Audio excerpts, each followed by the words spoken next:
तर नमस्कार सर्वांना.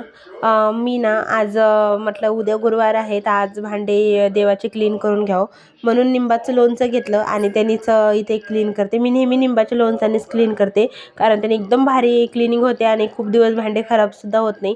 असं पूर्णपणे निंबाच्या लोणच्याची जी खाराची फोड असते त्याला पूर्ण हे करायची आणि घासल्याच्या नंतर त्याला नाही का साधे एक स्क्रब घ्यायचं आणि साध्यावाल्या स्क्रबनं घासायचं. तारच्या स्क्रबने घासत नाही मी, साध्या स्क्रबने एकदम घासते त्याला आणि कपड्याच्या. आणि त्याच्यानंतर त्याला छान धुवून घ्यायचं. धुवून घेतल्याच्यानंतर खूप दिवस भांडे एकदम चकाचक राहतात. तुम्ही बघू शकताय गंगाळ किती छान निघालेलं आहे. आणि सगळेच भांडे मी क्लीन करून घेतले आणि प्रत्येक भांडं त्यांनी खूपच छान क्लीन होतं.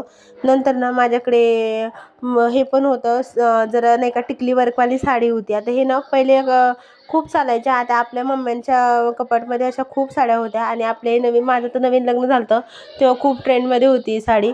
पण आता ना खूप म्हणजे ओल्ड फॅशन झाली, आता कोणी त्याला घालत नाही. म्हटलं चला याचं काहीतरी नवीन बनवू म्हणून आता मग हिचं मी कटिंग केली आणि त्याच्यानंतर मी असा त्याचा एक ड्रेस बनवला. कसा वाटते हा ड्रेस नक्की सांगा बरं का कमेंटमध्ये मला. आणि तुम्हाला जर असा व्हिडिओ बघायचा असेल ड्रेसचा कसा बनवला आहे काय तर मला नक्की सांगा. मी दुसऱ्या साडीचा असं रेडी केल्यावरती तुम्हाला नक्की ते व्हिडिओ शेअर करेन. आणि याला बघा ओढणी वगैरे सगळं बनलेलं आहे. त्याला काही अस्तर वगैरे मी दुसरं विकत नाही आणलं, त्याच साडीचं अस्तर लावलेलं आहे. आणि स्लीव्स वगैरे ते प्रॉप स्लीव्स छान बनवलेले आहेत मी. एकदम भारी वाटत आहे. कसा वाटला तुम्हाला नक्की सांगा. चला भेटूया नवीन व्हिडिओमध्ये. बाय.